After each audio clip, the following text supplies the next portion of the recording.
بسم اللہ الرحمن الرحیم۔ ایک بہت ہی اہم مسئلہ کہ جو ہم نماز کے اندر ناف کے نیچے ہاتھ باندھتے ہیں، تو یہ ناف کے نیچے ہاتھ باندھنا کیا سنت مبارکہ ہے، فرض ہے، واجب ہے، یہ کیا ہے؟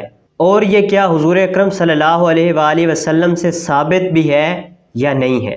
دیکھیے، اس کا جواب یہ ہے کہ مردوں کے لیے ناف کے نیچے ہاتھ باندھنا یہ سنت مبارکہ ہے، جو کہ متعدد روایات سے ثابت بھی ہے۔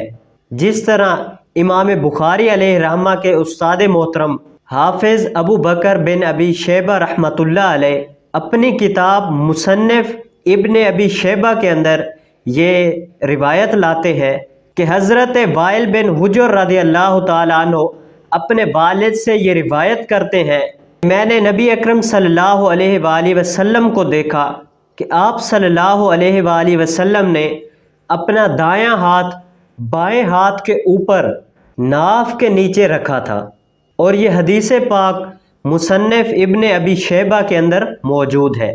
اور سنن ابی داؤد کے اندر حضرت علی المرتضیٰ شیر خدا رضی اللہ تعالیٰ عنہ سے مروی ہے، آپ فرماتے ہیں کہ نماز کے اندر دائیں ہاتھ کو بائیں ہاتھ کے اوپر رکھنا یہ سنت مبارکہ ہے، اور ناف کے نیچے رکھنا یہ بھی سنت مبارکہ ہے۔ اور یہ حدیث پاک سنن ابی داؤد کے اندر کتاب الصلاۃ میں جلد نمبر 1 صفحہ نمبر 201 کے اندر یہ حدیث پاک موجود ہے۔ دعا ہے اللہ عز و جل ہمیں صحیح معنوں میں نماز ادا کرنے اور فقہی مسائل کو صحیح معنوں میں سمجھنے کی توفیق و عظیم عطا فرمائے۔ وآخر دعوایا ان الحمد للہ رب العالمین۔